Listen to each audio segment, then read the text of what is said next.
when we stand and fight together, there is power when we organize. It's time for the Rick Smith Show. Now, here is the voice of the working class, Rick Smith. And welcome, brothers, sisters, working class heroes. This is the Rick Smith Show. Thanks so much for being here today on the big program. Lots to get to. Lots to talk about. The Vice President and the Secretary of Labor in Pennsylvania on Monday, talking about the child tax help, the push towards a little universal basic income. I like the idea of the tax credit that's been laid out. We'll talk a little bit about that. But more importantly, they were in town to talk about infrastructure. The fact of the matter is you had the county executive, Fitzpatrick, saying, hey, we want to attract employers to Western Pennsylvania. We want to attract more people into our area. We want commerce. We want business. And how we're going to do that is not through passing idiotic laws like no rights at work, not through massive tax handouts, not through all of the schemes that the right wing has shoved down our throats over the last 30 years, but simply infrastructure, transit being right up there at the top. And when I heard that, I'm going, transit, interesting. I seem to remember the Brain Trust a number of years ago privatizing the parking authority and handing that off to the profiteers. And in that contract, there being something about never being allowed to expand transit without paying the profiteers. Because look, the smart people, the smart hedge fund folks, they knew what they were getting when they bought the parking authority. They knew where their bread and butter was, and they knew how to sign a contract that ensured their future investment was going to pay off handsomely. Thank you very much. So when I heard the transit thing, because I've been saying, the future is public transit. The future is ensuring that people can get to work, that goods and services can get to where they need to be. We can move stuff around. That's the future. But the profiteers, no, pay us, and then maybe you can have some of your infrastructure. Make sure our coffers are filled, and then maybe you can help people get to work. Make sure that our pockets are lined, and then maybe you can start to think about bringing jobs to the area. And look, I was against the idea of privatizing the parking authority, much like I'm against privatizing most of the things that we have done, from prisons to water and sewer, all down the line, the things we used to do for ourselves, that somehow we believed the for-profit folks could do better. And this is because it's what we were told. They're smart. They know what to do. Like our turnpikes, let's privatize that because they're smart. They'll be able to squeeze the quarter until the eagle screams. And what we found out is, what they generally do is they raise prices, and the service gets worse. And oh, by the way, the infrastructure, not so much, which eventually we got to pay for. So we're in this moment, again, of going, we need the infrastructure. And this is where my mind is, look, we have to do it. We need to spend big. We need chunky. We need massive investment because we haven't done it over the last 30, 40 years. We need to make the kind of transformational change that we saw during the FDR years with the CCC and the WPA, during the Eisenhower years with the creation of the interstate highway system. We need that kind of massive investment. That's going to, one, give us the things that we need so business can thrive in the future. This is a very pro-business, idea, but it's also a very pro-worker idea. The idea that it's going to create millions of good-paying jobs, mostly union jobs with good family-sustaining wages, healthcare benefits, retirement security, all the good things that built the American middle class, that gave people hope and opportunity. There's going to be a future. This is what we need, which is why the Republicans are dead set against it. Now, they are negotiating, and there aren't any real poison pills yet. But if history has told us anything, I don't expect many Republicans to eventually vote for an infrastructure plan. Just don't see it. Because it's who they've been. It's who they are. It's what they do. So there is that. But I was glad to see Marty Walsh, the Secretary of Labor, and Kamala Harris in Pennsylvania talking about how we rebuild some of our infrastructure. Also, happy to hear that they were talking about the child tax credit. Going to help families make it through this tough time. And look, maybe be that balancing thing that, we've needed for a while. People talk about universal basic income. People talk about, hey, how do we ensure that families can survive and thrive as wages haven't kept up? We're seeing a little boost in wages. I think this is temporary. I think there will be a massive clawback once we've forced people back to desperate conditions. I think that will happen. But part of the American Rescue Plan was a child tax credit ranging, they say, between $2,000 and $3,000 per child for kids over 6 years old, from $2,000 to $3,600 for kids under 6 years old. They did raise the limit from 16 up to 17, so working families are going to be able to get a part of that. And it's going to go to everyone, much like the stimulus did. Families making up to $150,000, both parents working, they will get it. Head of household up to $112,500, they will get it. If you got the stimulus, if you got the last couple of stimuluses, you're going to get this, and you're not going to have to do anything. They know who you are. They know that you're entitled to it, and they're going to get it out. That's going to be automatic. Don't need to do anything. I think it's a good thing. I think it's going to help a little boost to the economy. Going to put some demand at the bottom where it needs to be. And this is where you're not hearing businesses really complain. You're hearing Republicans whine and complain because they know that this is something that the American people want. It's something that's very popular, and it's going to be something that Democrats will be able to run on in 2022, which is what is upsetting to them. Not that it is good for business. This means those families who have been struggling over the last several years, decades even, they're going to have some disposable income. It means they're going to be able to put some money into the economy. Business understands this. They understand the snowball effect. They understand things are going to be good. Even Amazon, who evidently Prime Day, we find out from the good folks at Numerator, they've released their early Prime Day numbers, and they've come up with the average order being about $47. I guess 1 in 3 households just about have already placed 2 or more orders for Prime Day. The average household spending about $74. So far, the top sellers, according to Numerator, the Echo Dot 4, Huggies Snug and Dry Baby Diapers, and the Amazon Fire TV Stick. Yeah, so, little thing to play some music and talk to, things for the kids' bottoms, and, basically TV stick to watch whatever they've got on there. Most of the Prime items were sold for under $50. In fact, they say 56% under 50, 20% sold for over $100. And what they've found is the typical, not surprising, the typical Prime Day shopper is someone with a higher income, suburban female, 35 to 44, basically Karen. Karen is shopping on Prime Day. So there is that. Now, around the country, working people are going, hey, Prime Day. Prime Day is a good time to talk about bad working conditions. Because Karen gets her Huggies. Karen gets her Fire Stick so she can sit and watch bad movies. What do the working people get? From the people who pick the orders, from the people who load the trucks, the people who deliver it to your house. What's going on with the working people?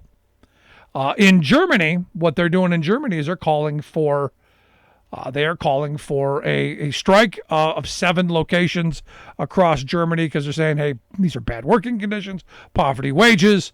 We'll see how that goes. Amazon is raising the minimum wage in Germany up to, I guess it was 12 euros is where they were going. And also, I guess in 2022, they're going to jump it up to 12.5 euros, which, I guess is, like 16 bucks an hour or something like that. So somewhere right in the 15, 16 bucks an hour. Interestingly enough, Amazon, like here at home, in Europe, paid zero corporate tax last year, despite having an income, record income of $44 billion in sales. But this is one of these days, and just happened today to talk with a young woman who actually worked at an Amazon locally.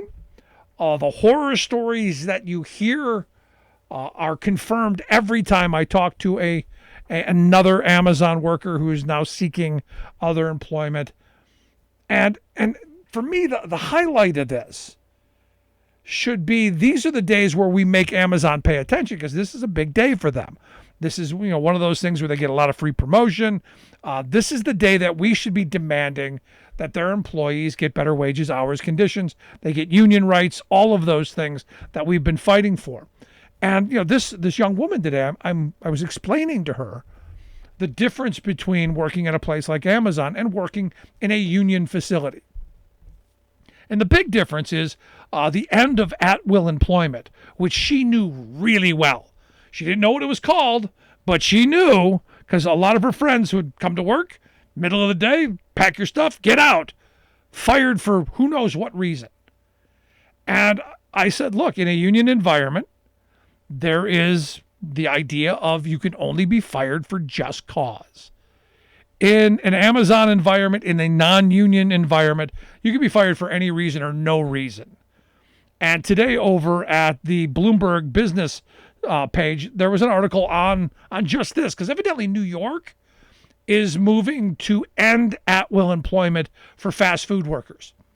There were some stories that they talked about a woman who, was at work, and the boss came up and said, "You're not smiling enough. You're fired." Now, this was before the pandemic, obviously, and she's out the door. Her entire life up in upheaval. Now, me, as a union guy, goes, this is why I've been saying from the beginning, fight for 15 and a union. The entire fast food industry should already be unionized if we had laws that were sane, rational, decent, that made it easier for people to join and form unions. If it's as easy as the right wing likes us to believe, people can just join if they choose. If they choose to join a union, then they can do that. They're just not choosing, Rick. And I hear this all the time. The reason that there aren't more union members is, those working people, they're choosing. They're choosing not to be members. Not that they're scared to death over the fact that if it gets out that they had the audacity to decide that, I do want a union. I do want to end at-will employment.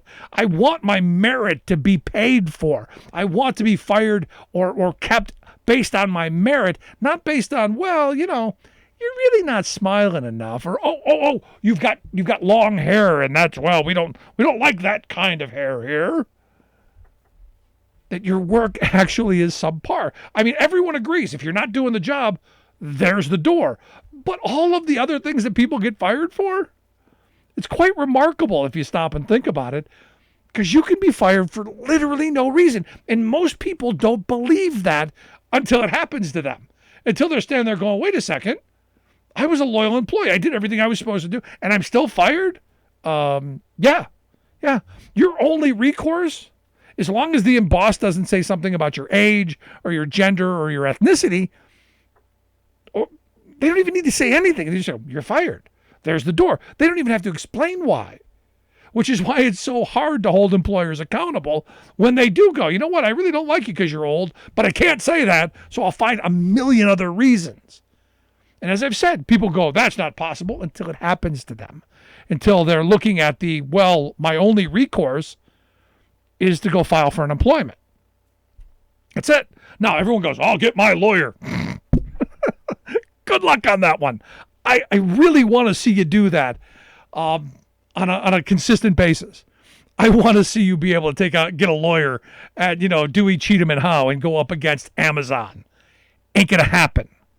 This is why you collectively come together. This is why you come together and bargain collectively for better wages, hours, conditions, and protection. Because you can't be fired for wanting to join a union, but you can be fired because, well, you're just not Amazon material. Or in the case of Trader Joe's, when the guy said, I don't think you're protecting us well enough, and then came up with suggestions, the employer simply sent him a note back, you're fired, you're not Trader Joe material. And then went on to tell them, you're an at-will employee. You have no rights here.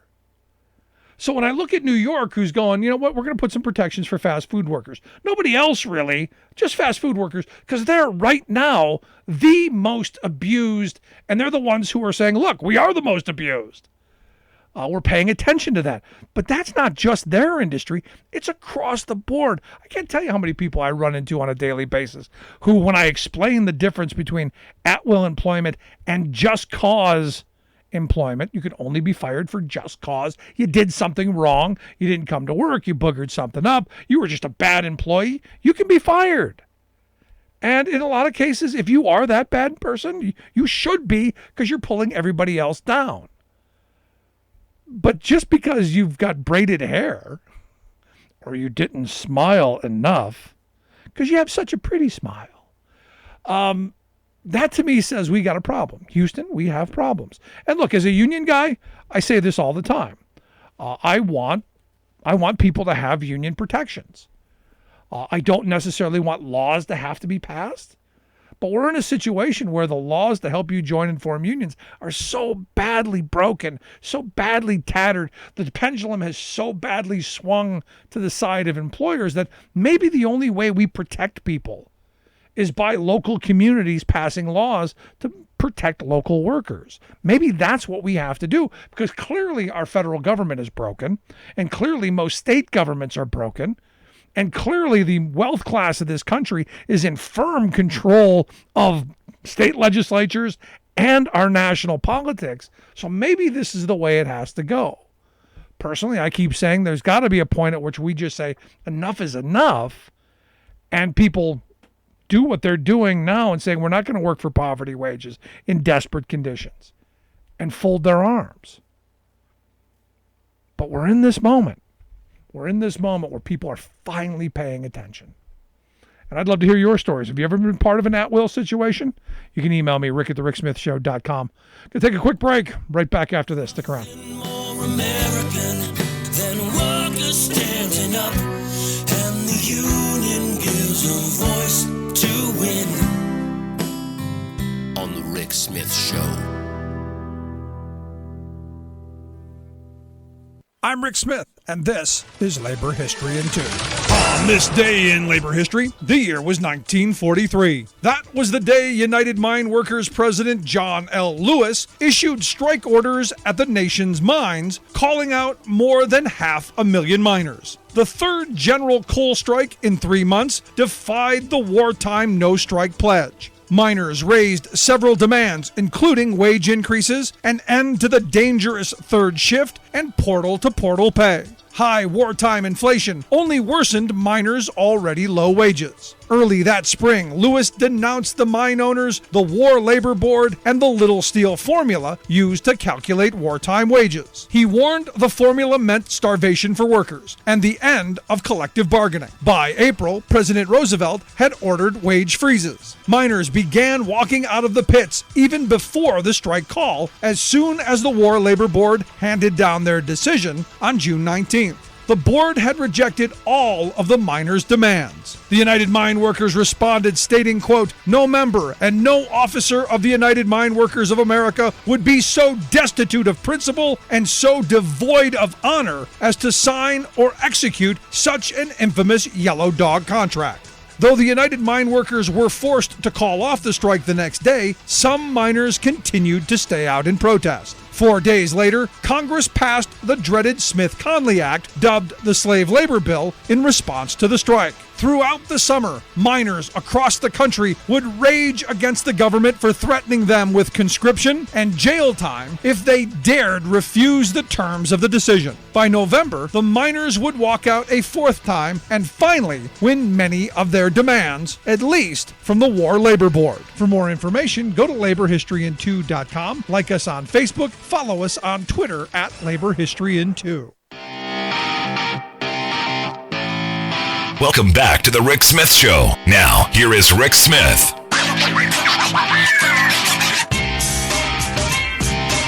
Remember the guy who took over a federal refuge in Idaho?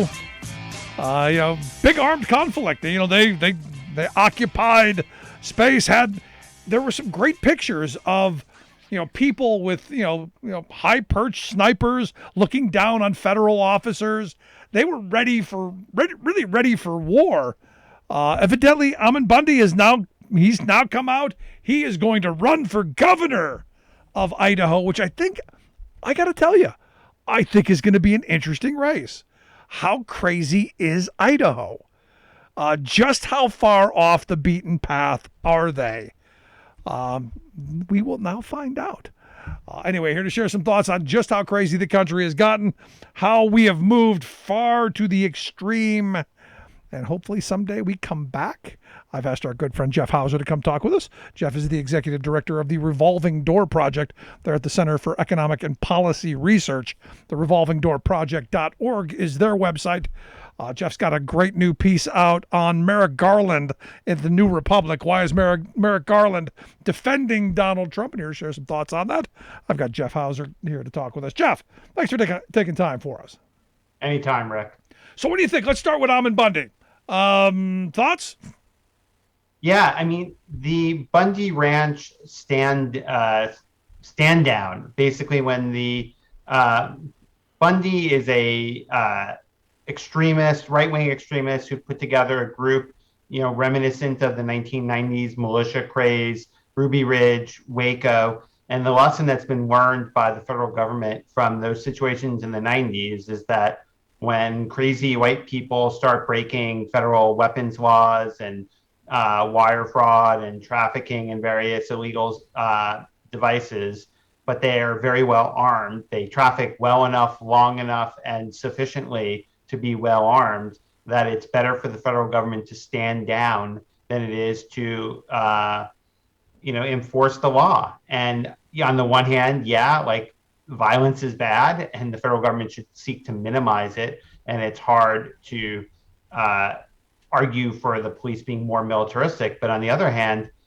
you need a monopoly of force by the government in a society. I mean, that's fundamentally what a government is the entity that creates and enforces laws. And that is not true in all aspects of the West. So in Idaho and Eastern Oregon, there are real issues about whether or not the federal government is really the highest sovereign. And it's worrisome. And I think the lesson that the right took from the Obama years is that might makes right, and that in the local area, they actually have the force. And that does not seem to be a lesson that has been forgotten. If you look at the events of January 6th, the right thinks that they can at times exert overwhelming violent force, and they're not wrong. No, they're not wrong. And the scary part of this is the guy could win, and we will normalize that kind of violence and that kind of mentality, because he will have a massive militia,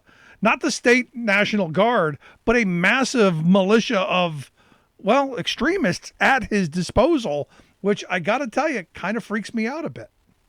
Yeah, I mean, success begets success. Confidence begets confidence. And that's true in sports, and it's true in politics and society.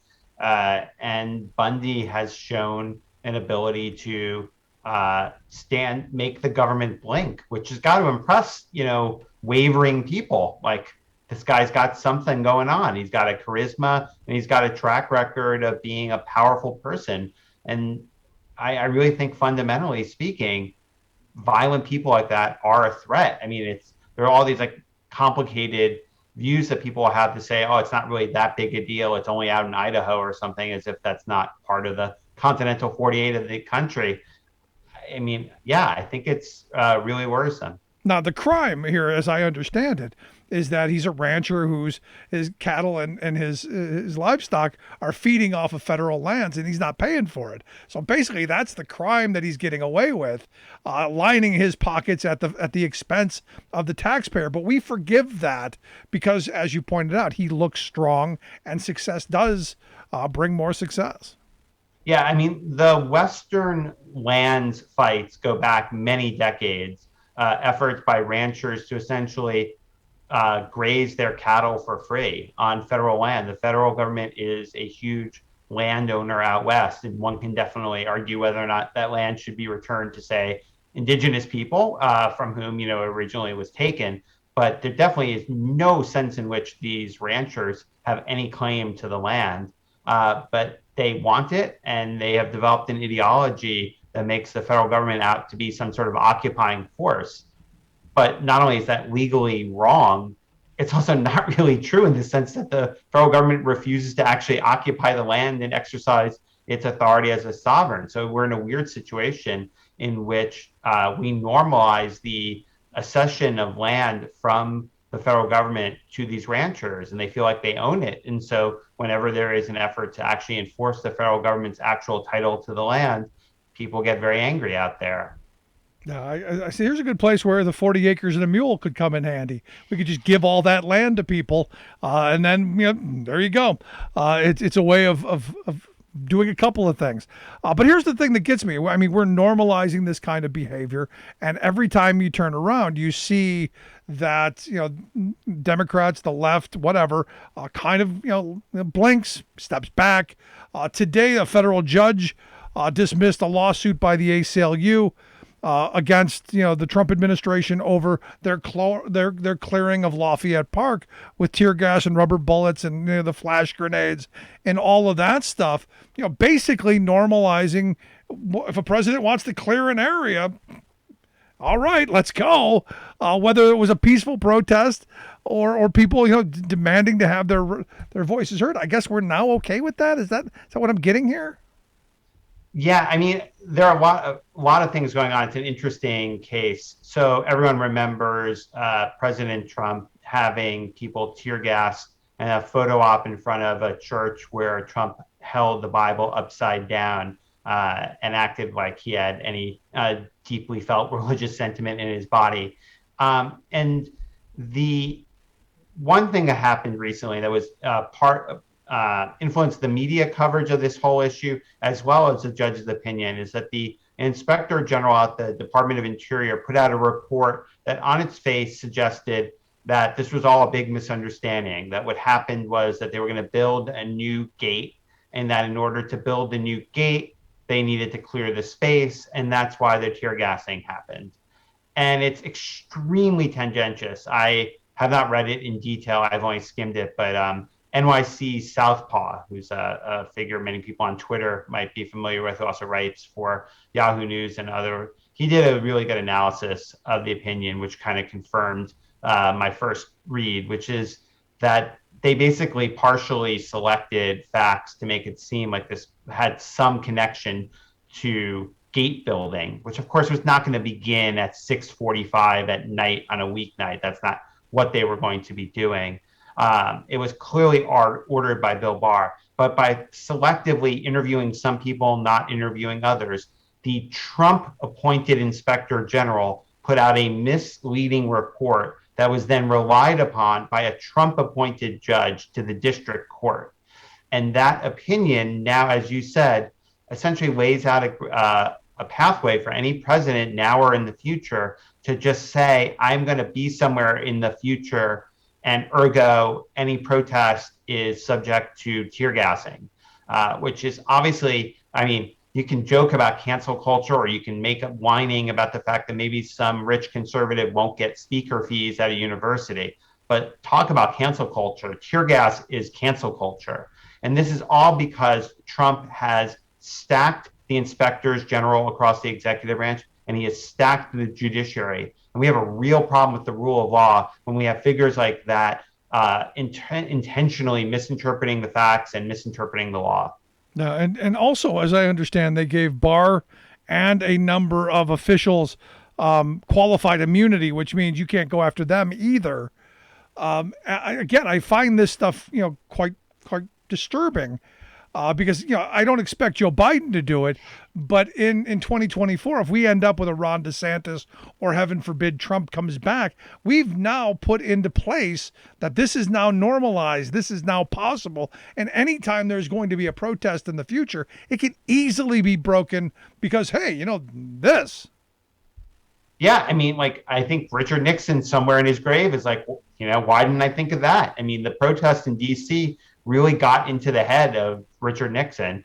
And even Nixon didn't think about doing this, but the next, it doesn't have to be the next Trump. Now that the norms and laws and precedents have been broken or set like this, I think, it's not just Trump. It is basically the Republican Party is a threat to do this sort of activity. And they'll do it proudly. They'll just say it's Antifa, or I don't know what term they'll use for critical race theory adherence or whatever they'll talk about. But yeah, it's a devastatingly bad precedent. It's all coming. Now, you've got a new piece out over at the New Republic. Why is Merrick Garland defending Donald Trump? I'll tell you from the beginning, not a Merrick Garland fan. I wasn't a fan of him being chosen as a Supreme Court justice. Very moderate, middle of the road guy, and his choice got a lot of cheers because we're going to put a thumb in their eye. He's still a middle of the road, moderate, to, in my view, kind of right leaning, litigator, and I think what we're seeing is that playing out in front of us. Yeah, I think Merrick Garland thinks it's really important that the Republicans with whom he goes to parties in Georgetown believe him to be a straight shooter. And I think he actually thinks each time that he comes to an opinion that he himself actually finds uncomfortable, I actually think he gets high off of that. He thinks that this proves his integrity. Like, only a person who's super fair and impartial would come to an opinion that we have to do something that produces an outcome that is so unpleasant, like trying to get the E. Jean Carroll lawsuit against Trump for, where Trump defamed her and said that she was making up the accusations of rape. He thinks the fact that most normal people stand in opposition to him proves his fairness, prove that he has instituted an independence at the Justice Department. And I don't actually think the job of an independent Justice Department is to come to conclusions that one finds problematic. It is to try to do the best job possible of bringing about equal justice under law. And there's just no sense in which that characterizes Garland's activities. Now, you write in the piece, Garland has quietly emerged as Donald Trump's unwitting hatchet man, doing almost everything in his power to protect the lawless former president's legacy. That's a pretty strong statement.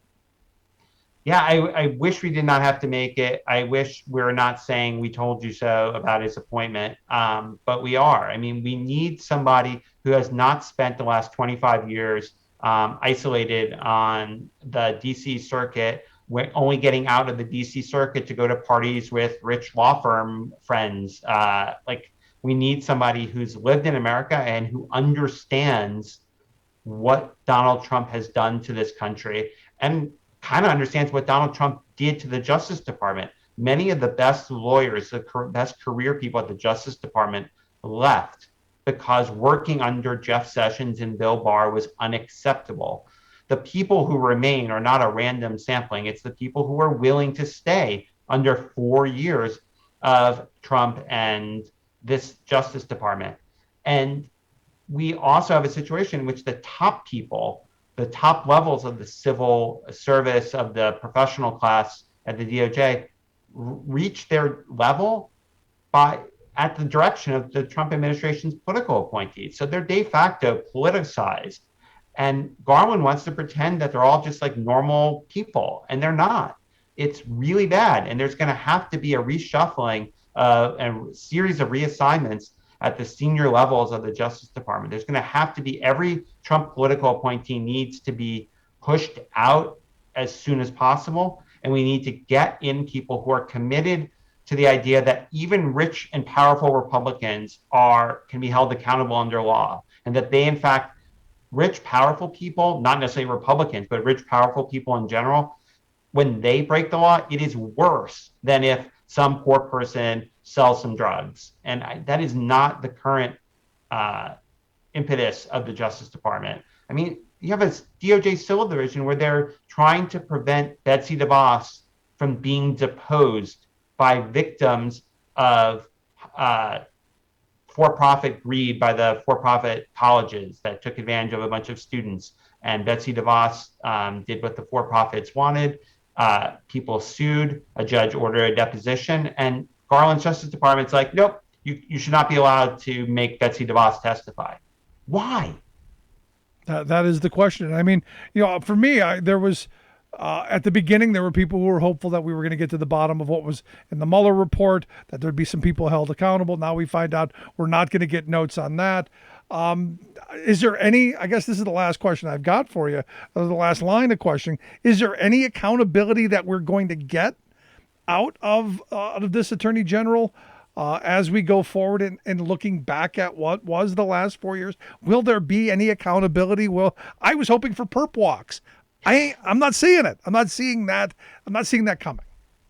Yeah, I mean, there are a few things that we have the capacity to help make happen, even if Garland remains Attorney General. One of which is to argue for beefing up the powers of the Justice Department to pursue rich and powerful people, corporate criminals, or, alleged, of course, they're entitled to due process, but we should be looking to see what crimes may be going on, be it tax evasion or pollution or civil rights violations, workplace safety. We should be going after them. So we need resources. So we need to demand that Congress and Biden in his budget hires the sort of prosecutors and provides the FBI the white-collar criminal resources that left after 9/11, when everything became about fighting terrorism, which is, I oppose terrorism too, but we should be looking into rich people. The other thing we need to do is get U.S. attorneys who are good. And that is a process where the Senate has a lot of input. And so there's no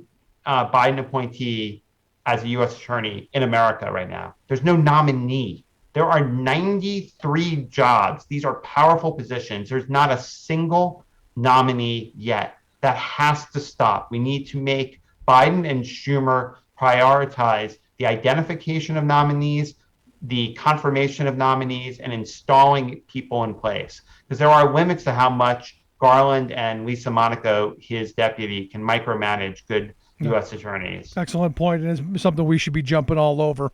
But Jeff, I appreciate the time and the thoughts. Great piece. I hope folks will take a look at it over at the New Republic. Thanks so much. Appreciate the time. Thanks for having me. Jeff Hauser, Executive Director of the Revolving Door Project. Check out their website, therevolvingdoorproject.org. Quick break. Right back. Remembering that united we bargain, divided we beg. Rick Smith.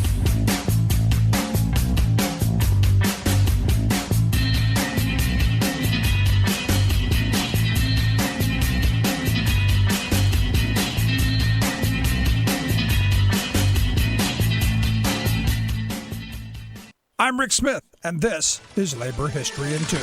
On this day in labor history, the year was 1877. That was the day that 10 Irish miners were hung in Pennsylvania. They were part of a group of 20 who had been sentenced to death for allegedly being part of the Molly Maguires, a group of alleged radical Irish miners. Miners were on strike in the Schuylkill County anthracite coal region. The Mollies were accused of perpetrating violence and murder against the mine owners. Newspapers helped to rile up anger against the striking Irish miners. A Pinkerton detective infiltrated the group, and his testimony doomed those he accused to the gallows. Since the hangings, many have questioned his testimony and the cases made against the miners. But at the time, many newspapers celebrated the hangings.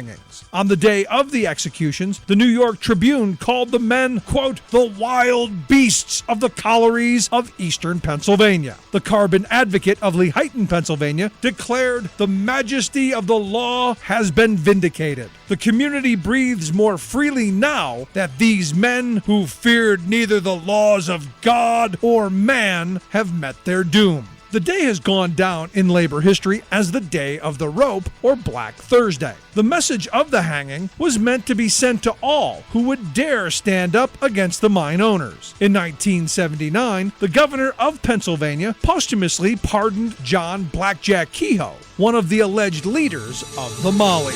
Down the mines, no sunlight shines, those pits, they're black as hell. In mud and slime, they do their time. It's Paddy's prison cell. And they curse the day they try. Like what you hear? Check out more at laborhistoryin2.com.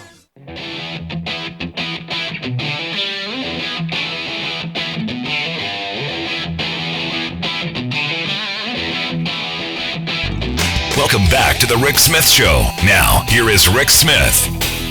So evidently a new book's coming out about the Trump administration. And, I have been wrong all of these years because I said, look, while Trump was president, they did that whole repeal and replace thing. Remember that?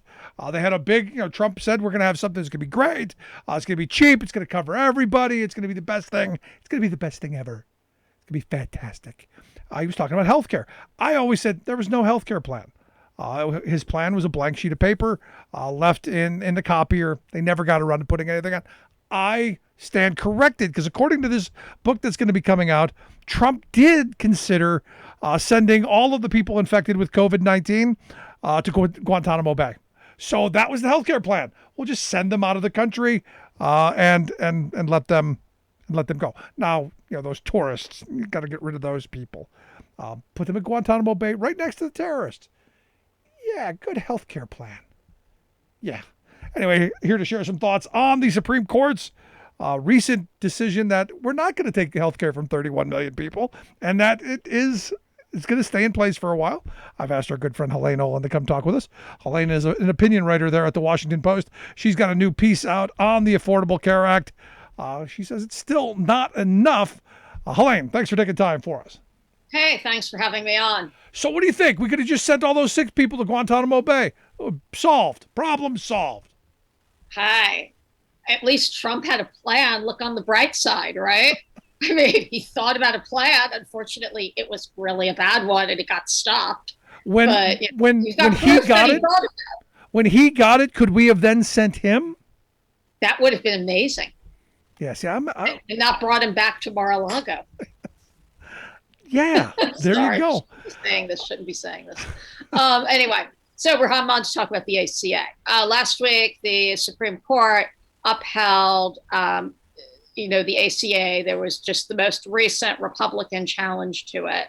Most people seem to think this was such a definitive ruling. This will likely be the last major constitutional challenge to it, though, to be fair with the Republicans, one never wants to say never. But it does seem like the ACA will stand as the law of the land. So this is like sort of a good thing, bad thing, right? Because good thing, hey, it's better one than what was there before, right? We had nothing. Remember the bad days? Insurers could deny you if you had pre-existing condition. Workplace plans came with a $1 million limit, which was not a lot if you were in some terrible accident or got some terrible illness. And, otherwise was left people extremely uncertain.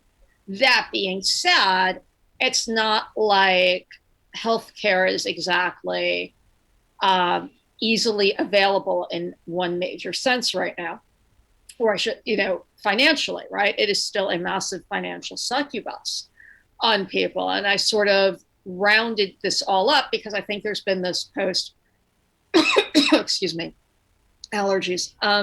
This post-Trump, haze of, the ACA is popular now. We're done. And, what is that Bernie Sanders guy talking about anyway?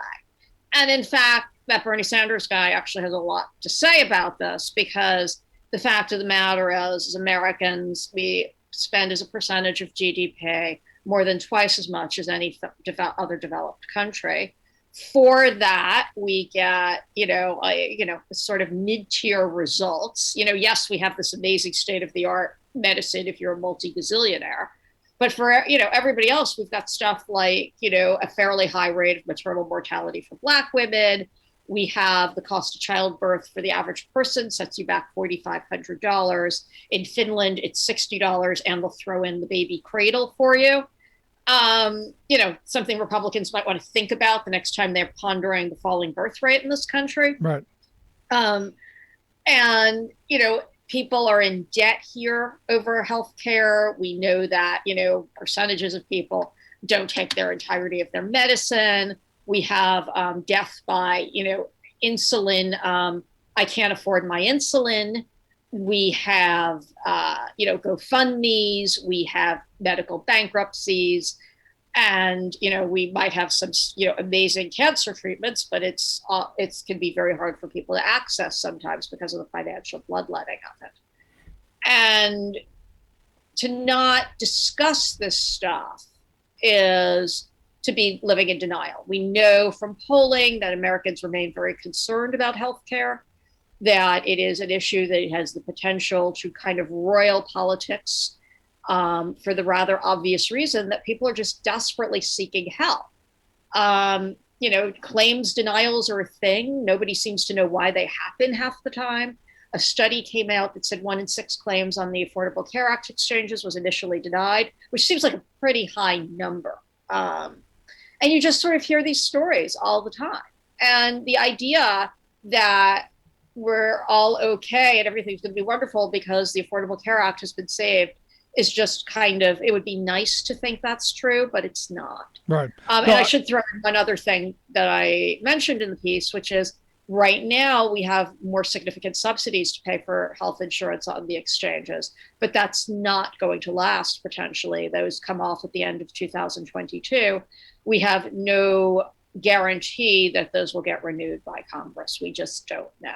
Yeah, especially if things go as badly as some are expecting in 2022, then we're right back to how the Republicans can then kill it. And this is my problem with the system as a whole. And I said, look, I'm glad that the Supreme Court decided not to kill it.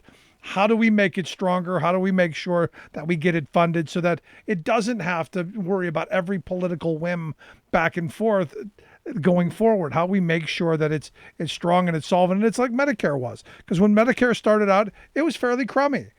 And over the years, over the decades, they made it stronger to the point to where, when my grandmother was alive, had you threatened to take it away from her, she'd have beat you with her walker. That's where I want to get to. How do we make it to where, we're willing to, Granny's out there with her stick going, I'll tell you. How do we get to that point? We get to that point. I mean, you either get to it through some form of Medicare for all, starting with, reducing the age. Biden campaigned on a promise to reduce the age of eligibility to 60. Not ideal, but would certainly make a dent. People over 50 pay higher rates. Again, I'm sorry. There's some evidence you that... should see a doctor. Right? There's some evidence that one of the reasons for age discrimination in the United States is the fact that health insurance costs more for older employees. So it's not just that, some young whippersnapper sees somebody with gray hair and thinks, no, don't want you. Though that might be happening too. It's that this is a significant cost to the bottom line to bring in people over the age of 50. And the idea, is that this stuff has to be, you have to put a stop to this stuff. And realistically, the only way it's going to happen is with fairly significant regulation. Right. Healthcare insurance in countries that have it, and still use it, is not for profit, and prices are set for the most part by the government. For instance, Medicare, can't negotiate for pharmaceutical prices here. In other first world countries, the government does the pharmaceutical spending, and they do that for everybody, not just people over the age of 65. Yeah. No, I've had friends who have traveled abroad, and I'm thinking of my one friend Frank who went to France and got really sick. To the point to where he had to call to go to a hospital, and they said, if you're that sick, stay in your hotel room. They sent a doctor to his hotel room. The doctor came, saw him, prescribed him medicine that the pharmacy then dropped off. And I said, well, how? I'm like, wow, that had to cost you an arm and a leg. He goes, $88. And they apologized for it being so expensive, but he didn't have any insurance. So it was $88 to have a doctor come to your hotel room and then bring you the drugs without you ever having to leave, because they didn't want you out in public getting other people sick. And I'm going, that sounds like what we should be moving towards. Exactly. And, this sort of idea that, here in the United States, the way they try to control prices is by trying to make us all out like we're a nation of hypochondriacs, desperately seeking out care that we don't need, which is absurd. I mean, we all know some hypochondriacs, but come on. I know a lot more people who, would avoid the doctor, till the point of, being quite ill. And that would be me. Yeah, that would be me. I've got the world's best healthcare. I've got healthcare better than the people in Congress have. My union has negotiated for me the best healthcare. It took me 10 years to get a hip replacement that I needed 10 years ago. So it took me 10 years to finally go, I should get this done. And when I finally got it done, it cost me $120 out of pocket. $20 for the first doctor visit, $80 for the hospital, and $20 for physical therapy. That was it. Now I pay for it. Our union negotiates incredible benefits for us. But at the end of the day, this is what I want for everybody, because it took me 10 years to finally go, yeah, I'm willing to go through this. And I didn't think for a second about the costs. Exactly. And that's really where we need to be. And we just aren't. And, we have, people say, oh, it's the best medical system in the world. We don't ration, da, da, da, da, da. Well, we do. And it's called a wallet biopsy. We most certainly do. Yeah, it's scary times. Now, you said a second ago that this decision, isn't really the definitive one, because they didn't really rule it constitutional. They just said there isn't standing here. There isn't standing, but it seems unlikely that it's going to come forward again. As I said, never say never. But every time the Republicans, or opponents try to come up with a reason, the Supreme Court pushes back every single time. At a certain point, there's a feeling they will likely bow to reality. Nobody is challenging Medicare's constitutional status anymore. I'm sure there's mutterings about it in various places, but I mean, come on, nobody's doing that outside of a few, nutcases, basically. And it was based on the tax question, which leads me to another article that you've written that talks about how unfair our tax system is. And I say, look, our tax system is not broken. Our tax system is functioning perfectly as it was meant to function. We ensure that the wealthy folks get away with not paying their fair share, and then we tax people at the bottom as a punishment for having those jobs. But you're saying that there's an unfair part of it that even children understand about fairness. Yeah, maybe because my son graduated from high school a few weeks ago. I've been my younger one, so this is it for me. I won't sob on the air. It's okay, people. I'm thinking a lot about children and child development. Yes, I'm one of those people who now thinks babies are really cute again.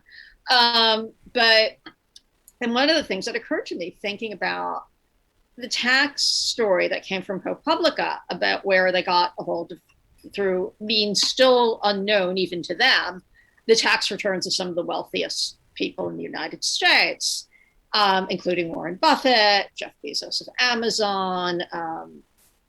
I think Carl Icahn was one. I'm trying to remember who else.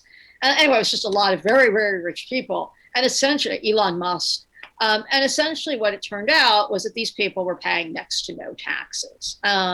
I mean, so little that they were taking advantage of child tax credits. I mean, it was kind of unreal, actually. And the thing is that most of the stuff looked absolutely legal. They were actually, pulling legal shenanigans, basically.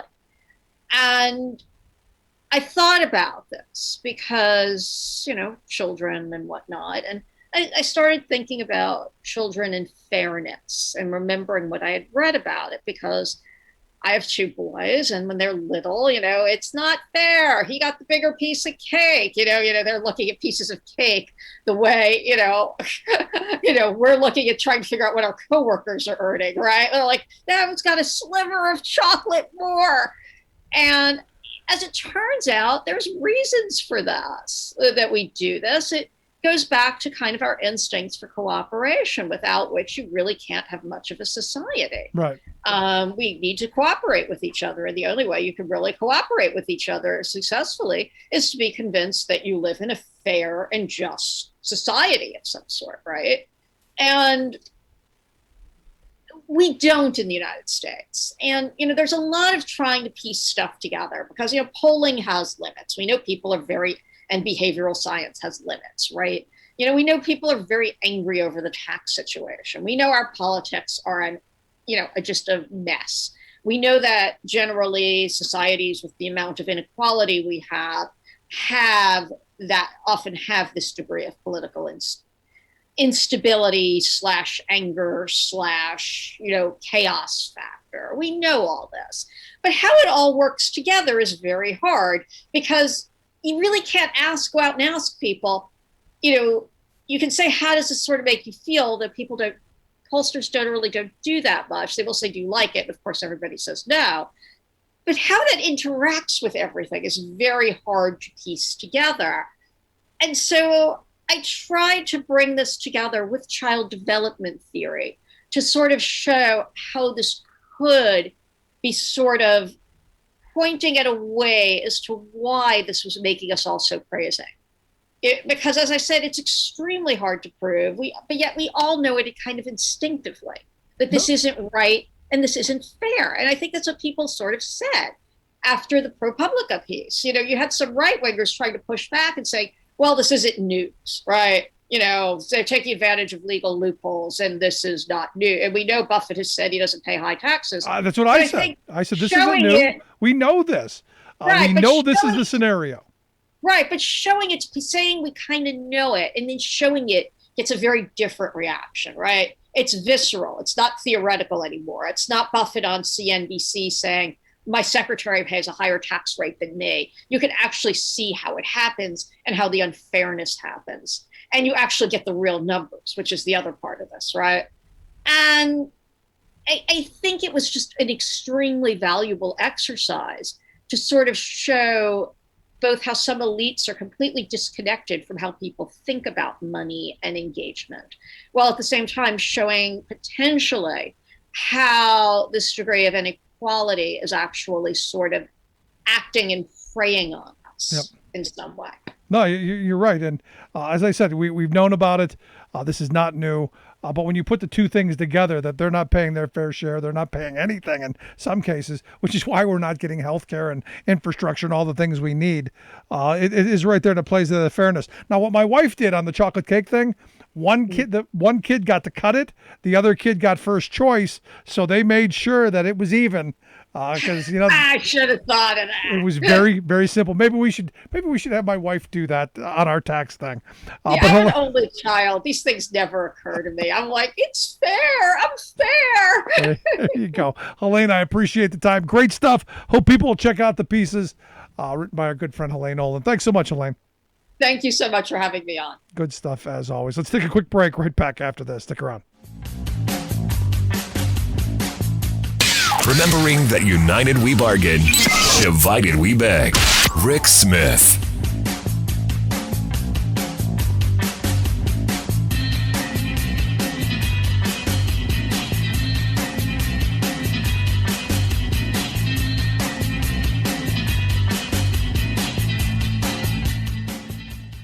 I'm Rick Smith, and this is Labor History in 2.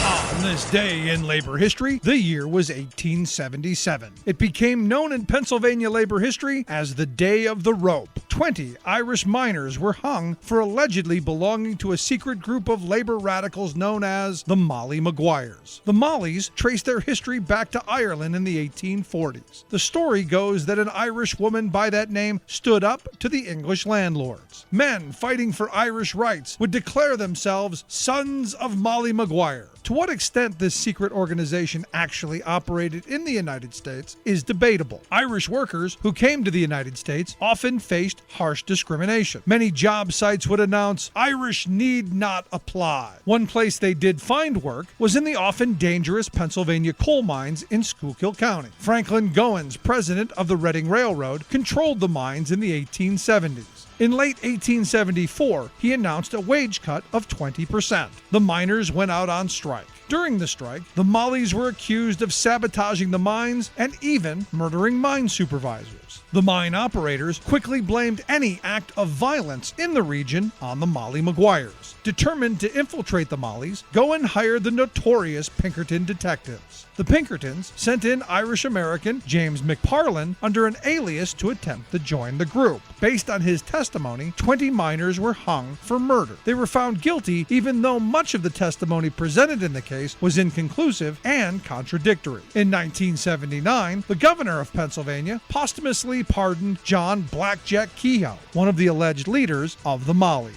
In 1970, Sean Connery starred in a movie based on the story. Labor History in 2 brought to you by the Illinois Labor History Society and The Rick Smith Show. For more information, go to laborhistoryin2.com, like us on Facebook, and follow us on the Twitters at laborhistoryin2.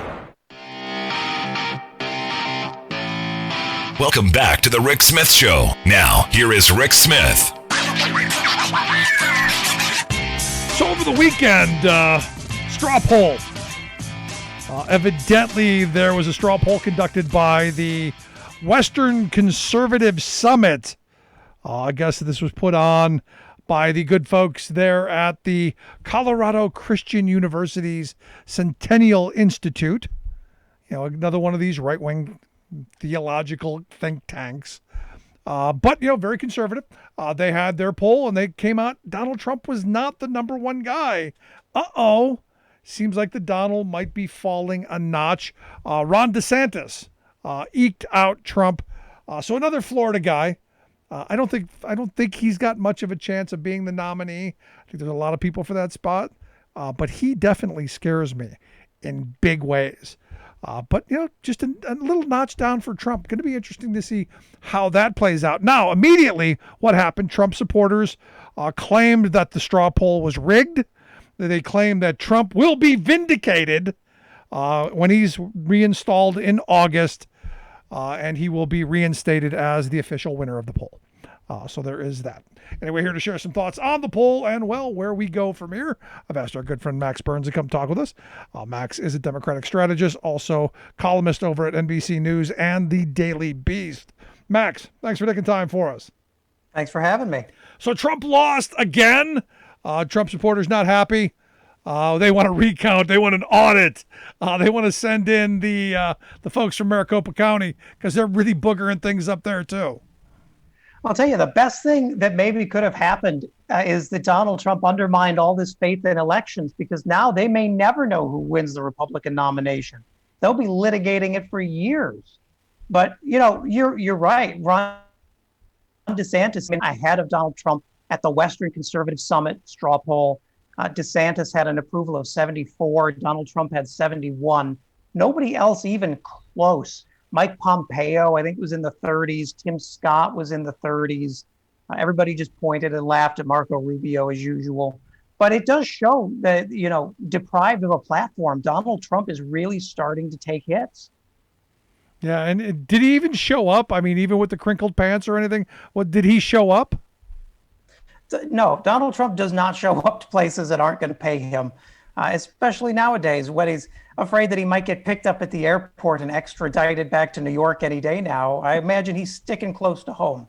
Because I understand they're putting together some rallies $100 a head. Yeah, there's always money to be made here. And Donald Trump is never one to miss the opportunity to make money. Whether or not that puts the Republicans in a competitive position, I don't think he particularly cares. But, you know, he's not going to be happy to see this. And this may strain a bit that relationship between DeSantis and Trump. We'll have to wait and see. Yeah, we'll have to see.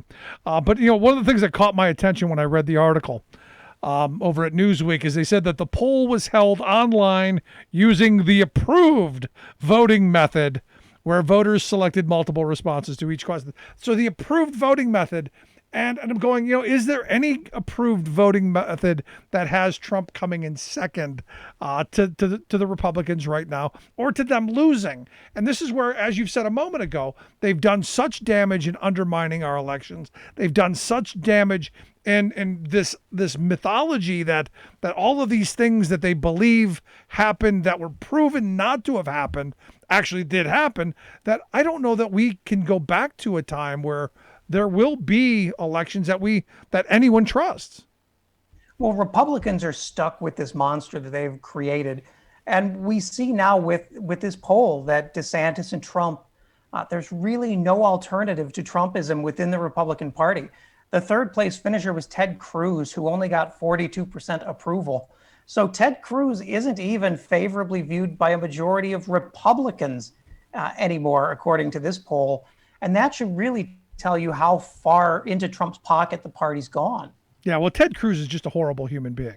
I don't know how anybody, there's the guy who, to be honest, the most punchable face I've ever seen. And I don't know what's wrong with Texas that you would vote for that guy. Clearly, he runs away from you in your time of need. And now making these creepy, weird videos where he's huffing and puffing and yelling into the phone. At some point you got to go, the one thing that maybe could bring us back together as a country is our disdain for Ted Cruz. Yeah, and I think Ted had it right trying to go to Cancun, because I imagine what most Americans want is to just be really far away from Ted Cruz. So maybe that was exactly what Texans needed as they were suffering through the cold. Yeah, if only he would have taken Mitch McConnell with him, because, here's the thing. McConnell came out not too long ago and said, look, we're not going to confirm anything. We're not. If we get the Senate back in 2022, at no point will Biden get a Supreme Court nominee. At no point. And this is remember, he said, in the last year of the Obama term, we can't do it because, history and it's just what we do. And then 2 weeks before Trump's out of office, they ram one through. Now he's saying a full 2 years. Hypothetically, if we take power, doesn't matter who Biden puts forth, he ain't getting it. I think that's pretty remarkable. It is. And this should be a wake-up call to any Democrats who are still hopped up on division or trying to find cracks within the party. Mitch McConnell is on the warpath, and he's made completely clear what he intends to do. Donald Trump did away with the need for false narratives or any kind of spin. They'll just tell you directly what they want to do. And what Mitch McConnell said is if Republicans win the Senate back in the midterm elections in 2022, they will not confirm any Joe Biden Supreme Court nominee in 2023 or 2024, essentially saying, regardless of the merits of a nominee, regardless of the fact that we need a full court, regardless of the fact that government should be working, we're not going to give any victories to the Democratic Party.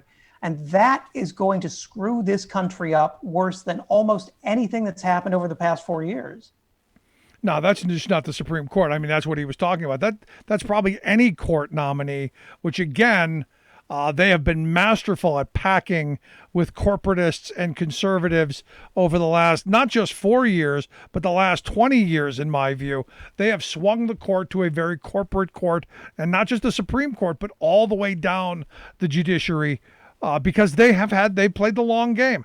They have played this game much better than Democrats, who keep coming back to this. We need to govern. We need to work together. We need bipartisanship. We need to, fill in the blank. That ends up continuing moving us to the extreme right and marching towards to where we are now. Yeah, and this whole shell game of bipartisanship that was pushed by Republicans has worked in the sense that it essentially bought Republicans 6 months of inaction from Senate Democrats, from the Biden administration, as they chased all the wild geese and tried to find 10 Republicans to support literally anything Democrats wanted to propose. And Democrats need to adjust their thinking here. We need to be treating 2022 and not 2024 as the end of Joe Biden's first term. Correct. Anything we don't get done by then, there is a coin flip chance it will never be done. So we need to fight like time is running out. No, I've already said the infrastructure bill that we desperately need should already be in place, and we should have already moved on it. It should be getting the shovels out and doing the things we need, because at the end of the day, people vote on how their lives are going. If people have jobs, if things are going well, if the economy's steaming along, people are going to vote for the incumbents. And this is what Republicans understand as well as anyone. If they can hold off this infrastructure bill or kill it entirely, the millions of good family-sustaining jobs that this would create and the business opportunities that it would create as well will all be stopped, and then they win. Then they're going to do well in 2022. If we can get something done that makes people's lives better, it's going to be more of a struggle for them. Yeah, absolutely right. I mean, Biden and the Democrats get one chance to do this right. They've already burned 6 months chasing ghosts. It seems an optimistic sign that we're ready to start moving forward on voting rights protection this week. Will likely be attempted to be filibustered by Republicans tomorrow. And if they're fighting this hard to stop government from working when they're in the minority, just imagine how complete the blockade of functional government will be if they win the Senate back in 2022. No, you're absolutely correct. And what I love, since you brought up voting rights, I love the fact that you've got Joe Manchin and Republicans talking about, we need to have bipartisanship on anything, anything this big. We need reform, but it's got to be bipartisanship. Yet you go to all of these states across the country who are stealing people's right to vote and putting all these roadblocks in place. There isn't a whisper, there isn't a hint of anything bipartisan. Where Republicans have control, where they've got the keys to the steamroller, they flatten the Democrats and they do what they want and they get what they want because they understand how to play this game and how to drive the steamroller a lot better than Chuck Schumer and a lot better than the Democrats. And they're playing to win. I mean, it's very clear what's happening is that the time that's being bought on the federal level, the action that's not happening because Republicans are holding out bipartisanship, is merely buying time to enable states like Georgia, like Arizona, like Florida, to restrict voting rights, to purge voter rolls, to take dozens and dozens of steps, over 240 bills this year alone, introduced in Republican-led legislatures to steal the right to vote from American citizens. And they know that once that right is gone, it's a lot harder to get it back. So they're thinking of permanent majorities. We're thinking of holding hands and trying to pass some compromise. It's insulting to voters. No, look, I want bipartisanship. I want functional government. I want effective government. I want to believe that people I disagree with can come to some middle ground and we can get stuff done.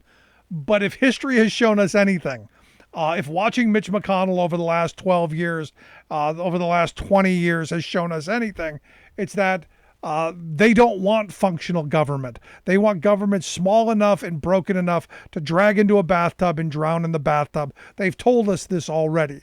They don't want functional, effective government.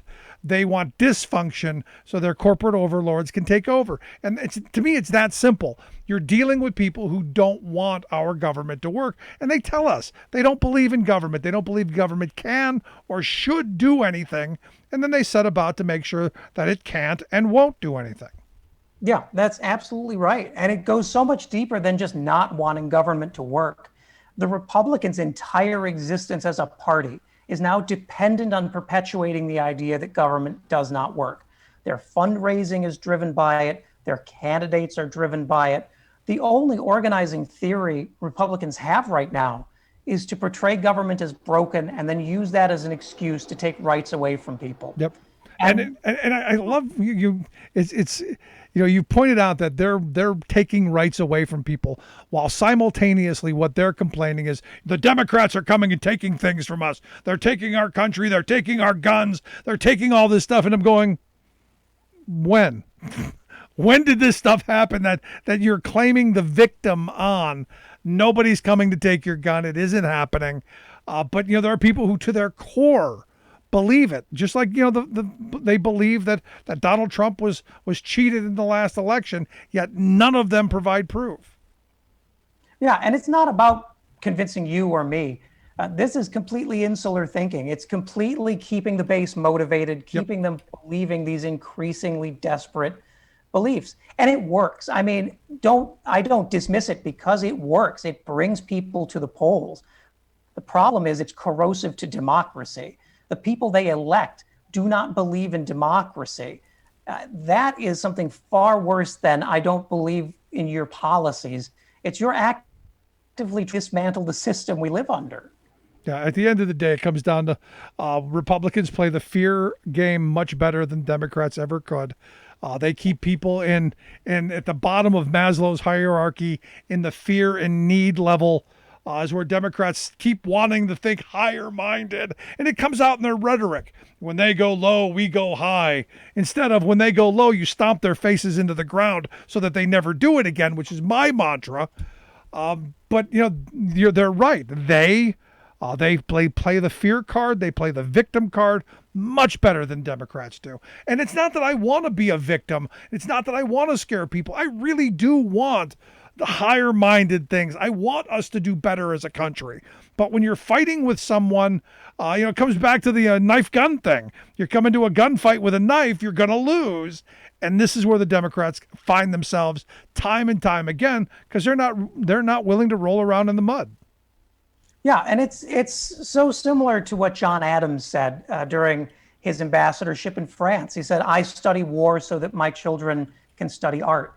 And that's very similar to where we are now. Like, we have to study these tactics and engage in a fight for everything in which we believe. If we want to, down the line, be able to handle the environment, to pass $15 minimum wage, to pass all these essential things, first, we need to make sure democracy is here in 2023, because without that, everything's going to start looking really secondary really fast. No, you're absolutely right on that. So you're a Democratic strategist. Your job is to advise people on where we go, which is more important, the Voting Rights Act, the For the People Act, the infrastructure bill that's going to create the jobs. Where do you see the most important issue, or is it possible to do two things at once and pass both of them? Well, I think we're already moving on the For the People Act. It seems like Joe Manchin has finally come on board, at least tentatively today. So it may bring Democrats to 50. Yeah, but what does that matter? You need 60 still. You're never getting 10 Republicans. I know, but this opens up. I think Joe Manchin has seen that his back is against the wall. And if he's starting to waver on this, which he once said that he was ride or die on, then we can push him on other things. But I will say voting rights has to come first, because without securing voting rights, we live on a 2-year timeline. And then if we lose, that's the ball game. We're not getting back in a redistricted America where Republicans can take the right to vote from Democratic voters.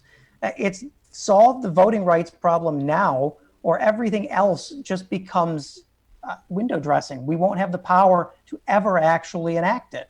So do you see the possibility of a changed filibuster at some point to allow this to go through with 51 votes? Because let me be very clear, and I know you know this, but at the end of the day, there are never going to be 10 Republicans who come along with the idea of expanding the right to vote in the ways that Democrats have proposed. Now, you can complain that there's a lot of stuff in there that are Democratic, wish list kind of stuff, and maybe there are. But for me, opening access to the ballot box, making sure that everyone has a right to access to it, to me, that's first and foremost. Yep. Yeah, no, that's absolutely right. And I think you raise a good point. Joe Manchin is still opposed to reducing the filibuster even down to 55 votes. And this is going to be a situation where I think once voters see that this voting rights bill is at stake, we're likely to see a confluence of things happening. One is this pandemic starting to abate and people feeling comfortable going outside again. And two is this bottled up frustration among progressive activists. And if we can get those people back into the streets, we'll see a summer of direct action that I think will shake Washington. I hope so. And I've been saying for a long time, I'm waiting for that. I was hoping it was in 2009 when people were being booted from their homes and losing their jobs. I was hoping it's, the last couple of crises we've had where finally working people have said, you know what, enough is enough. And look, we're coming up into a period where they're going to stop with the foreclosure and the eviction moratorium. And I don't know how many people are going to lose their homes in the coming months and year. There's a lot of organizing opportunity and a lot of people to bring in to change policy in ways that we need to. So it's going to be interesting to see how this plays out. Before I let you go, I wanted to get your thoughts on the big Supreme Court case today that changed.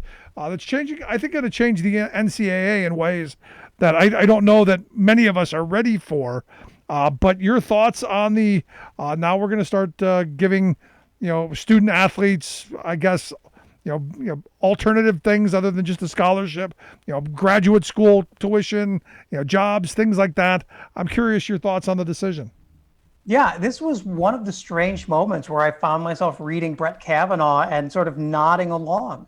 And Kavanaugh made a very strong point in his concurring opinion that said, you can call this whatever you want. You can call this student programs. You can call them amateur athletes. Price fixing is price fixing. And what the NCAA is doing is price fixing. They're profiting immensely off of young athletes who have to legally pass up other opportunities in this sort of feudal system where they don't see tangible benefits, in some cases, ever. And it's such a strong statement that these young people should be treated with respect, that their work should be valued as anything else is valued. And I think we'll see some significant changes in the coming months. I'm interested to see how it's going to play out. I had a conversation with a friend today who said recruiting just got a whole lot more interesting because, a coach is going to go to a top prospect's house along with the top businessman in the area. And they're going to go, come play for us and you can do our TV commercials and make $1 million a year, hawking cars or whatever. And it's going to become endorsement deals. Coming out of high school, it's going to change things in ways that could destroy college athletics entirely and end up creating maybe a semi-pro kind of football, basketball league. I don't know, but it's going to be interesting to see where this goes. Yeah, that's definitely one avenue I see is very likely is forming sort of a separate league that becomes essentially a feeder league that college ball used to be. But it's also the fact that, great for them. Fantastic for them. If these athletes are in a position where there's interest in them to where they can sign sponsorship deals, where they can get shoe deals, it's about time their wages were fairly calculated and that they were paid what they're worth. We have a problem in this country of people profiting off the labor of other people and then trying to stiff them on what they're owed. This is one small step in alleviating that inequality. Yeah, it's going to be interesting to see where this goes because there are a lot of people who are purists. And I've had those conversations today. I had a buddy who just loves Penn State. Everything's about Penn State, and they're going to destroy it. The greed is going to destroy the purity of college football. And I'm going, dude, that ship sailed a long time ago. Look at these coaches' salaries. Yeah. Yeah, look at the off the books gifts people give to players, the ways they skirt around these regulations. Everybody acknowledges that this is just in place to secure the NCAA's financial position. And the Supreme Court, 9-0, something we rarely ever see anymore, said, wow, this is absolutely indefensible. Yeah, going to be interesting to see how it plays out and the merchandising and how much where it's going to go. Because look, there are the top athletes, but what about the rest of the people who are not the top athletes? What happens to this? Do they get scholarships? Where does that go? I mean, lots of questions, lots of things we've opened up, and clearly not something we're going to decide today, but. Interesting stuff. But Max, I appreciate the time, the thoughts. I hope people will check out the great work you do over at NBC News and at the Daily Beast. Thanks so much. Thank you. Good stuff, Max Burns. Love to hear your thoughts. You can email me, rick@thericksmithshow.com. Right decision, 9-0 in the Supreme Court. Doesn't happen often, especially with this court. You can email me, rick@thericksmithshow.com. Quick break. Right back. Stick around. Remembering that united we bargain, divided we beg. Rick Smith.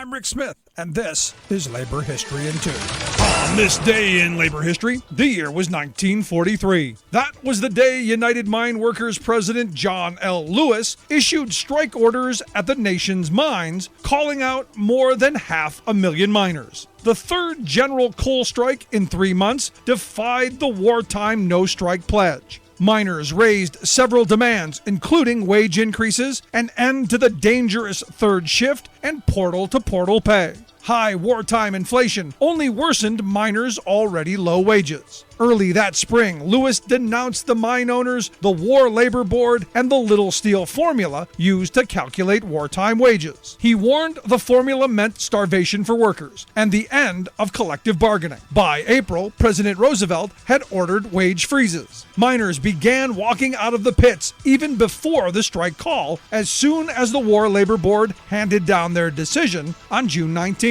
The board had rejected all of the miners' demands. The United Mine Workers responded stating, quote, "No member and no officer of the United Mine Workers of America would be so destitute of principle and so devoid of honor as to sign or execute such an infamous yellow dog contract."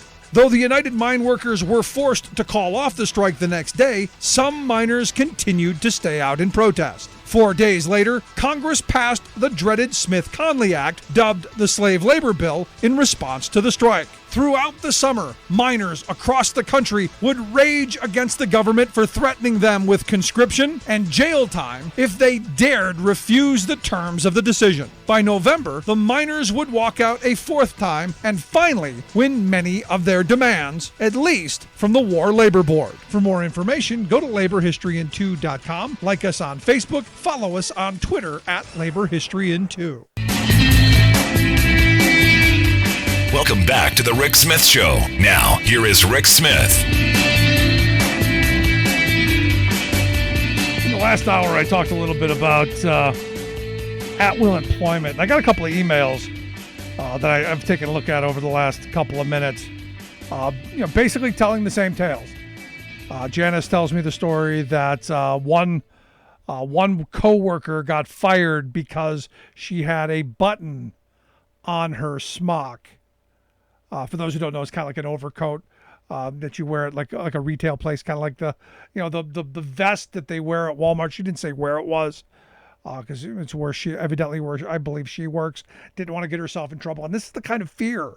This is the kind of fear that people had. She didn't say where it was. She just said, she had this pin, and it wasn't political. It was it was one of those cat things with a funny saying on it or something, but it was a violation of the uniform.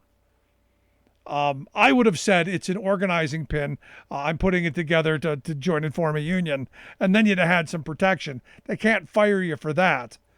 But you listen to some of the stories that come out. Another person said that a coworker got hurt on the job. When they came back within a couple of days, they were out the door, and they never knew what the reason was. That coworker was just gone for having the audacity to get hurt on the job. And I hear that one a lot, that someone got sick, someone has, something came up, a family member got sick, insurance costs might go up. There's a lot of those things. Now, of course, they don't tell you, we're firing you because your kids got sick and it's going to cost us a lot of money. That wasn't what you got fired for. No, you've been slacking on the job, or you know what, we've just decided to go in a different direction. I've heard that one as well. And this is one of those moments where I keep coming back to, if the laws aren't going to protect working people, you need unions. And it doesn't matter who or what you do. You need representation. And I say this all the time, because I have people who tell me, well, I'm throw out a title. I'm an executive accounts representative for, blah, blah, blah. I'm somebody. No, you're not. Do you have a contract? No. You're an at-will employee. You may think you're important. You may think you're indispensable. Little secret, you're not. You can be replaced. And this is one of those moments where, and I'm glad, the Bloomberg News is putting this stuff out. It's weird because it's Bloomberg, a billionaire, and his publication putting out about at-will employment and, people getting screwed over by employers, which is, quite remarkable to me that it even gets out. But it's not something we talk about enough because, most people I know scared to death because what they know without question, they lose that job, their lives change. And it changes for the negative.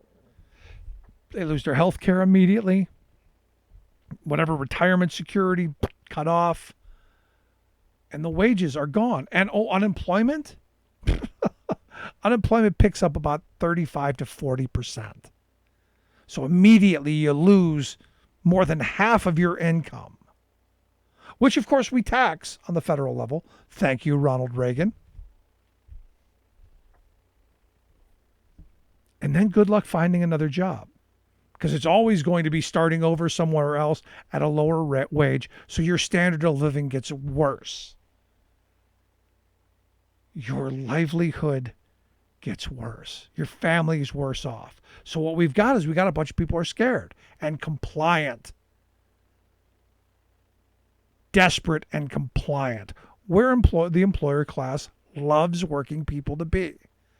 And I've said I've been very fortunate. The vast majority of my working life, I've been covered by a contract. And I keep that contract on my desk, right here. This tells me what I can and cannot be fired for.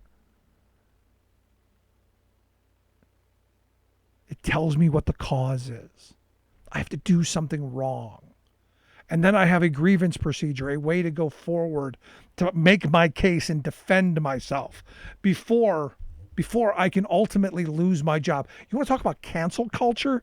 The ultimate cancel culture is we're going to destroy your life.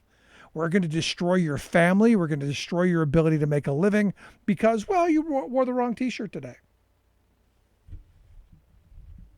And giving that power to the corporate class. Something seriously wrong with that. But I'd love to hear your stories. If you got one, I want to hear it. You can email me, rick@thericksmithshow.com. Have you ever been fired in an at-will situation for no reason or a really stupid reason? Because I've heard some really stupid reasons. The law firm down in Florida, who they all decided on Friday because they were happy. And because it's a sunshine state, they all decided to wear orange t-shirts, orange shirts to work. Orange shirts because, they wanted to show some bit of happiness. It wasn't even solidarity. It was happiness. And they were going to all go to the bar afterwards on payday and they were going to have a drink together. And it was going to be a great office bonding moment. The lawyer not thrilled because he saw solidarity. He saw union organizing. He said, uh-oh, that means they're going to want better wages, hours, and conditions. I better nip this in the bud. Fired them all. And you would think people working in a law firm, one of them would have gone, no. We were wearing that because we were going to join a union and we were showing solidarity. Then you'd have had concerted activity. They'd have had some protection. But the fact that they came out and said, no, we were just coming together and being happy because orange is happy. Sunshine. Fired. Because legally, they can do it in every state except, I think, Montana. I think Montana is the only state in the country. Think about that, how screwy that is. Montana is the only state that doesn't have at-will employment. Scary stuff. Love to hear your thoughts, though. You can email me, rick@thericksmithshow.com. I'm going to take a quick break. When we come back, our good friend Bob Ney is going to be here to share some thoughts on the top stories of the day. Stick around. Right back.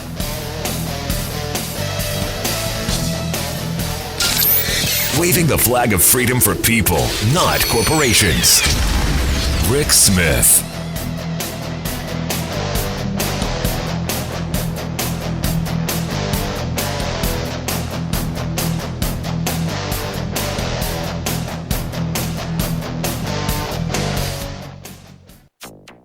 Meanwhile, the heat in Texas is creating more power problems. Customers are being asked to conserve energy to avoid rolling power outages. Cold weather knocked out Texas power in February, and heat threatens to do so now. Intensifying mega drought stokes water conflict in Oregon. Plus, Colorado State Legislature approves slew of climate action legislation. That slew of stories and more straight ahead. From BradBlog.com, I'm Brad Friedman. And I'm Desi Doyen. Stand by for 6 minutes of independent green news, politics, analysis, and snarky comment. The fear is always that we're going to learn the wrong lessons, and this is one of our grand Texas traditions in many ways, is to blame the wrong people and make the wrong decisions. Glad there's a guy in Texas saying that for a change, so I don't have to. This is your Green News Report. Okay, Desi Doyen, this is bad. This is really bad. We are smashing, obliterating records, heat records all across the country. Yes, it is hard to understate how remarkable this early season heat wave in the U.S. West actually is. Salt Lake City, Utah and Billings, Montana this week broke their all-time highest temperatures ever recorded in 150 years of record keeping. In Texas, the extreme heat is generating record electricity demand, so the state's troubled grid operator ERCOT has asked consumers to conserve electricity to avoid blackouts. Officials say the shortage is due to a large number of coal, gas, and nuclear generating units being offline for repairs. Very unusual for this time of year. Yeah. As long as the temperature doesn't get too cold in Texas or the temperature get too hot, the electricity works great. Other than that, good luck, Texas. The new power crisis hits just 4 months after that disastrous, deadly winter blackout that cut off water and power to millions of Texans for days amid frigid temperatures. It also killed a few hundred of them as well. A similar grid failure now could also be deadly. Remember, Texas can't import power from other states because lawmakers intentionally cut off its grid from the rest of the country to avoid federal regulation. Well, it is a whole nother country. And thanks to the state's deregulation, in an emergency, utilities are free to charge customers astronomically higher rates. The state's power system is increasingly vulnerable to man-made climate change that is intensifying the extremes of both winter and summer. Energy expert Dr. Michael Weber of the University of Texas, in an interview with Climate Crocs, warns, The new normal for weather is probably different than the old normal. And a lot of our planning in Texas, whether it's for highways or the water systems or the parks or the energy infrastructure, by historical culture and law, looks backwards the last 100 years. What was the weather over the last 100 years? What was the hottest high and the lowest low and the wettest year and the driest year? And we really should be planning based on the future weather, not the past weather. Oh, planning for what's coming rather than what was. Well, then Texas would have to admit something is changing. An emerging mega drought across the U.S. West is also hampering electricity generation from hydroelectric dams due to lack of water, a problem that experts project will become increasingly frequent due to man-made climate change. At Oregon's Klamath Falls, conflict over water is brewing. A small group of right-wing protesters are threatening to open the headgates of the Klamath Dam to restore water deliveries to farmers that were cut off by federal regulators due to the drought, as required by the Endangered Species Act and Native American tribal agreements. Cool, domestic terrorists. Drought-stricken Nevada has become the first state in the nation to enact a permanent ban on certain types of grass, so-called useless grass that doesn't serve a purpose, like grass on street medians. They're banning grass in Nevada? Certain types of grass that don't serve an actual functional purpose. To save water? Yes. Okay. Meanwhile, President Biden's climate agenda is colliding with Trump's judiciary. A Trump-appointed judge has struck down the Biden administration's suspension of federal oil and gas leasing on public lands and waters. It was not an all-out ban, as Republican lawmakers have falsely claimed. The pause was enacted pending the outcome of a review of the federal leasing program. Huffington Post reports that the ruling highlights what may be the biggest obstacle to Biden's climate agenda, a judiciary packed with right-wing judges widely criticized as ideologues, including 54 judges that Trump placed on federal appeals court benches. Finally, some good news. A Colorado bill banning plastic bags and foam containers by 2024 has passed the state legislature. It also allows cities to pass stricter ordinances, making Colorado the first state in the nation to repeal a state law that preempted local plastic bag bans. It's part of a group of bills boosting clean energy and environmental justice signed by Democratic Governor Jared Polis that target clean energy investments and energy efficiency. So first they banned bags, then they banned bag bans, and now they're unbanning the bag bans. Exactly. So everyone should get rid of their plastic and get a brand new bag. Yes. For much more on all of these stories and the ones we couldn't even make sense of, check out our website at greennews.bradblog.com. Find, follow, and share us planet-wide on the Facebooks and the Twitters at Green News Report. I'm Brad Friedman. And I'm Desi Doyen. And this has been your Green News Report.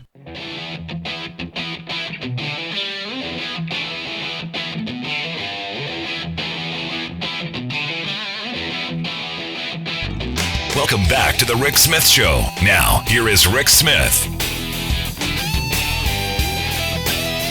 So incredibly distressing news today.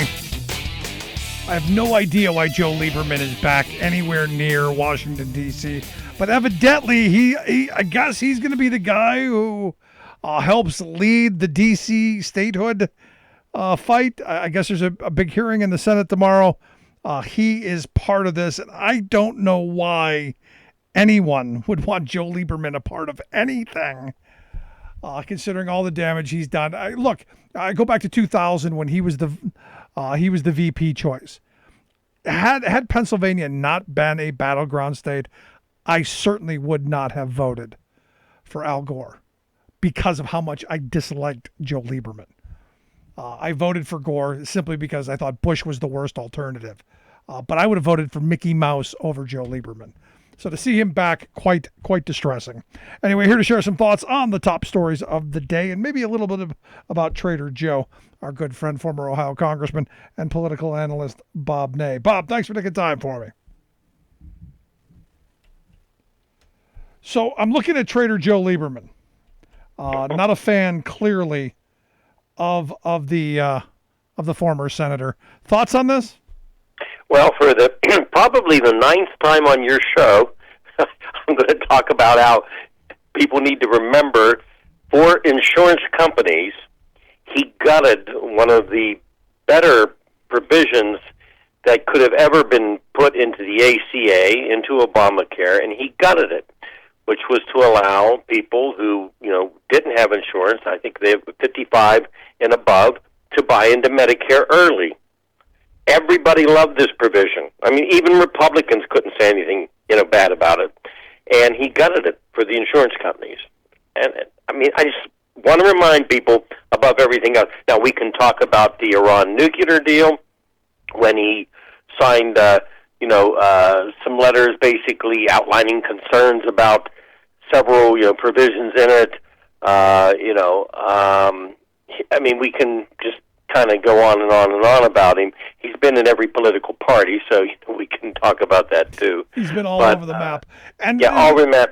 And the sad reality is I voted for him for VP because I didn't have a choice. Right. And, what I'm not getting, when I read this article today, it's the first thing I thought about is who came up with the bright idea that he is the savior. He's the guy that can go in there and just stir the whole committee up for D.C. statehood. You've got to be kidding me. A guy from Connecticut, a white guy from Connecticut. That is the ultimate tone deafness because Washington, D.C. is one of the blackest cities in the entire country, and you've got the whitest white guy from one of the whitest states. That's your savior? Right. There's a problem. Houston, we have a problem. And on top of it, he's a guy that basically both parties are suspicious of. So, but he's not. Let me throw this out here, for example. Let's say that Joe Biden had not run for President of the United States, and he had left the Senate, right? Now, if you're going to say anybody that could bring in some bipartisan movement, then you'd bring, former Senator Biden back. I can think of some people you would bring back if you wanted to kind of highlight, but Joe Lieberman's not one of the ones. I don't know who thought this up, or maybe Joe's a friend of theirs and said, hey, why don't you get me there? I can get some publicity. I'm not sure, but it's not a good call. Yeah, I need a paycheck, something.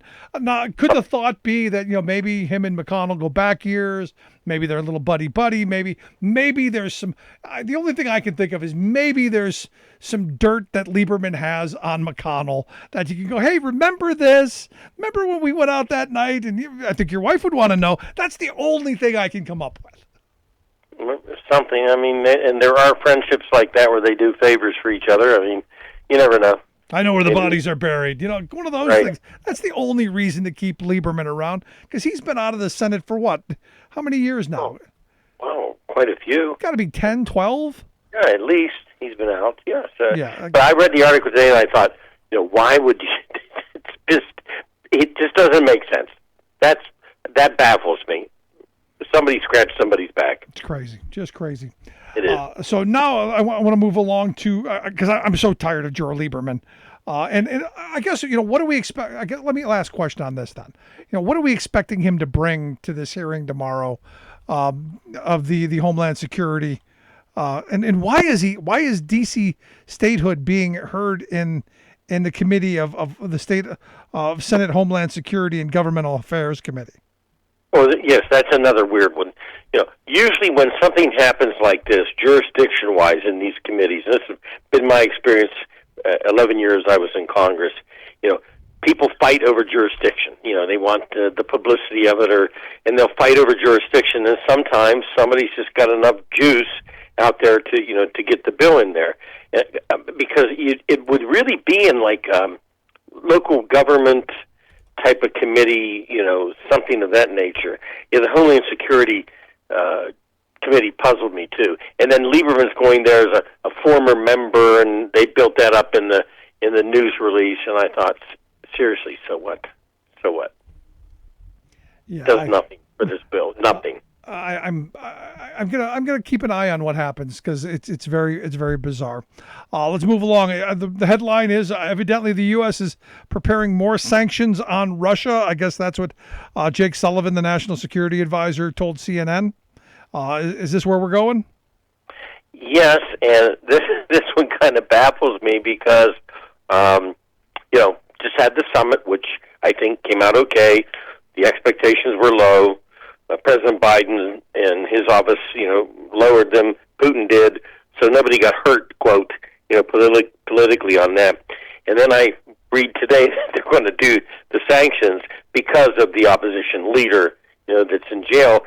But I thought, okay, that's kind of it's a little bit on the strange side in the sense that it's fine, they can sanction it. Maybe they're going to go after the oligarchs, which hasn't been done that much. I don't know, but I'm just not sure of the timing of it. I'm not sure what it will do unless it's sort of a get tough on Putin look. Yeah, I mean, is that going to be helpful? I mean, no. At this point, are more sanctions going to move our image any further? I mean, because ultimately it's going to be the people who are going to suffer, not Putin and the Russian government, because clearly they're not giving up power. Right, and so I think the timing of it is strange. The sanction itself is a bit, strange because we've sanctioned things. That's like Iran.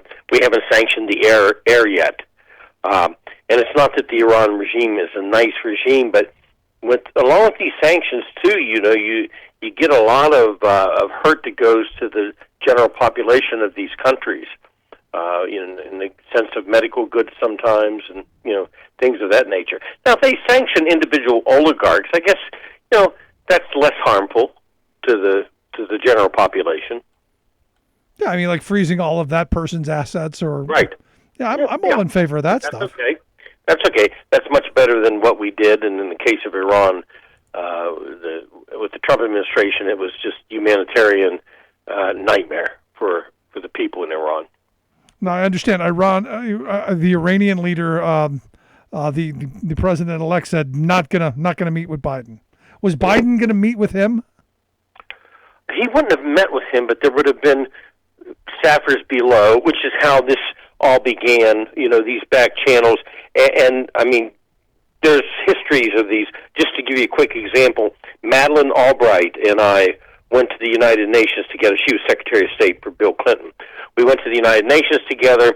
There was a brand new president, not Ahmadinejad, but a brand new president that Khatami was looking towards a dialogue of civilizations, So when we went to the United Nations, we sat together, and then they announced that I was there and she was there.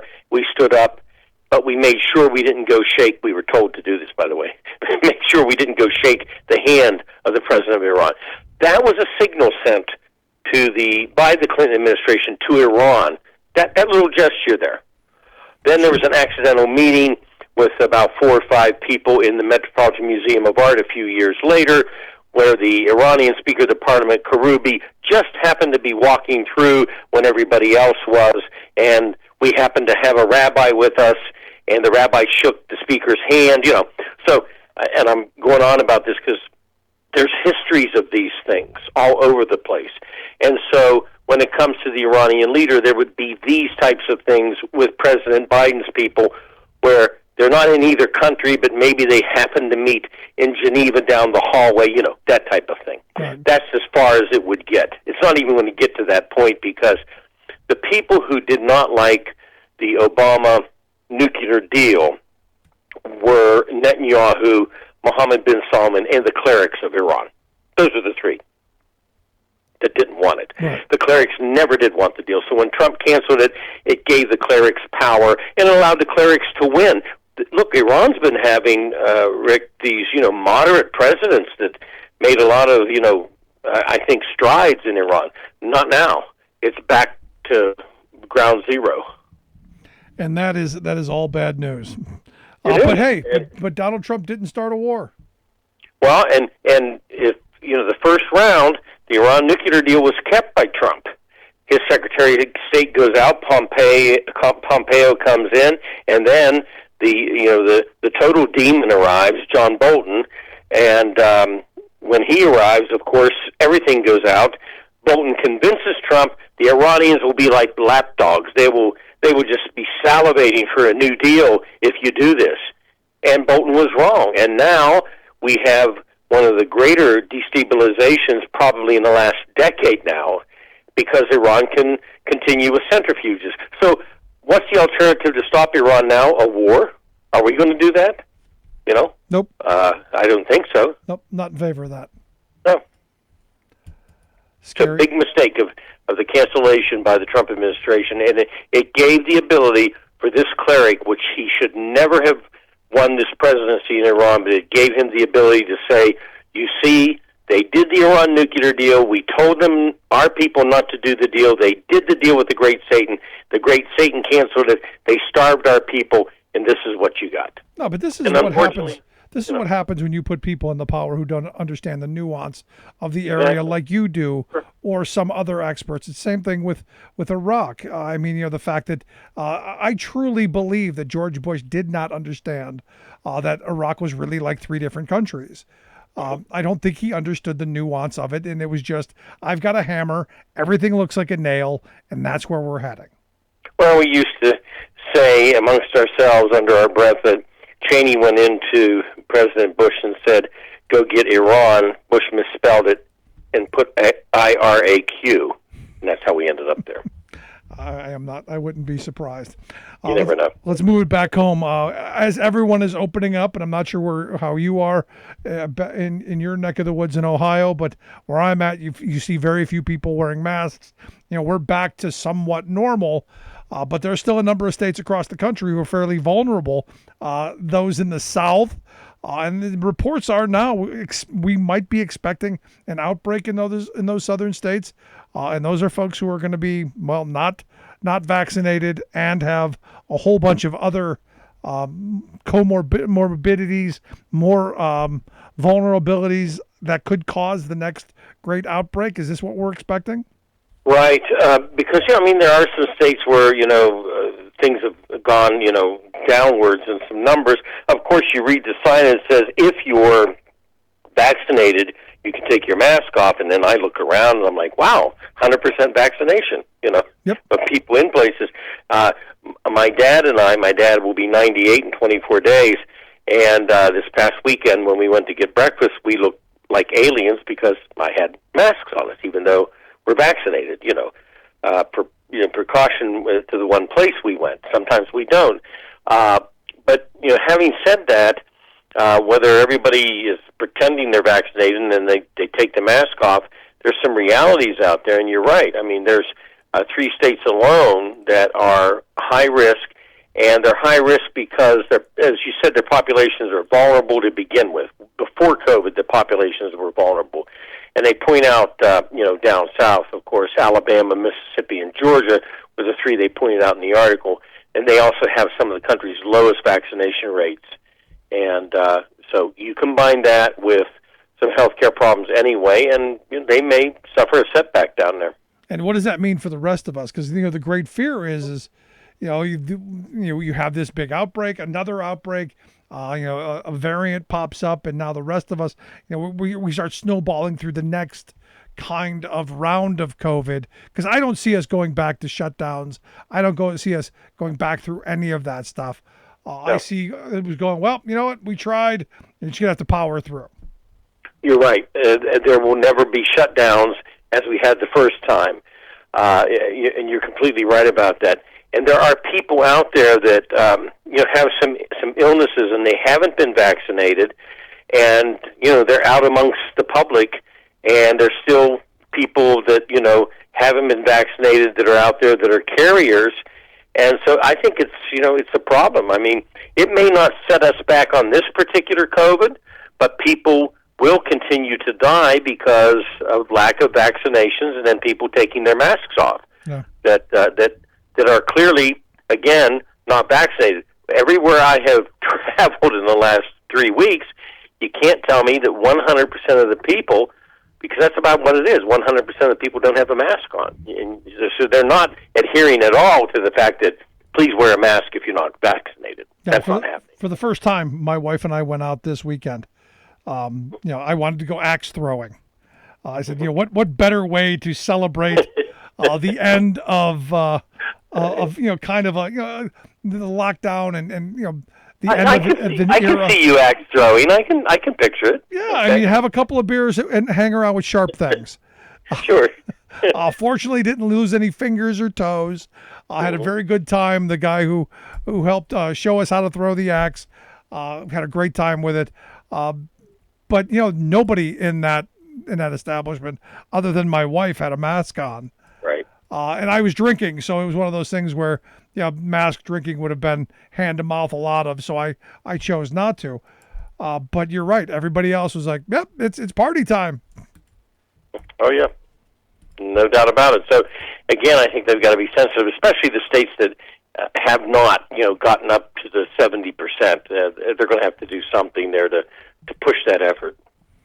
Yeah, I don't know what you do. I don't know what you do with crazy. I mean, I had someone email me yesterday say, Jon Stewart came out and said that, the Wuhan virus came from China and this is on purpose. I go, that's not quite what he said. But he did allude to the fact that, possibly, and I've never said it didn't happen. I've said I don't know, but that, possibly it was released from the coronavirus center there in Wuhan. Sure. We don't know. At least I don't know. Do you know? Well, I mean, I believe personally that it came out of Wuhan. That's what I personally believe, and I think it did not intentionally. I'm just basing this from friends of mine in D.C. that are kind of in the know, and their theories don't all match, but they're pretty close in the sense that they kind of say it wasn't intentional. There was some type of accident, or some animal was not disposed of, something of that nature. The thing that makes me suspicious is because China is doing its best to not cooperate as much as possible about the labs. That makes me obviously suspicious. I'm suspicious of the Chinese government anyway. Right. Have been for 24 years. But they're not being forthcoming with information is not new, nor is it news. It's who they are. Well, true. And, and despite where it came from or when it came from or, whatever, that shouldn't have any bearing on people wearing a mask, I mean, or whether they believe, where it came from, or they believe Jon Stewart said this or that. They still should, take precautions. It has nothing to do with, shouldn't, their attitude on the vaccinations or masks. No, you're so spot on. As always, Bob, I appreciate the time. Good stuff as always. Thanks so much. Thank you. Our good friend Bob Ney. And seriously, I said from the beginning, I don't know. I don't know if this was something that was released on purpose, by accident. My theory, much like Bob said, is, someone threw something out. Someone, took it and tried to sell it. Something, janitor, somebody. I don't know that I buy that it was released on purpose. But look, if they were this thoughtful and doing damage to our economy, that's a serious problem. And our responsibility at this point is doing everything we can to rebuild our economy. And for me, that comes back to ensuring that we have an economy that is creating the kind of jobs we need. And I think that comes from an infrastructure plan. I think it comes from starting down those roads to rebuild our infrastructure and give our businesses the best opportunity to compete. Because nothing says, nothing would be a better response than growing out of this and reclaiming our manufacturing prowess and reclaiming that producer of the world title. Just my thoughts. Anyway, if you missed any of today's program, thericksmithshow.com. That's where you go to get the podcast, the Rick Smith Show app on the smartphone. Take the program on the go wherever you go. And as always, you can email me, rick@thericksmithshow.com. Thanks so much for being here. We'll see you back here next time.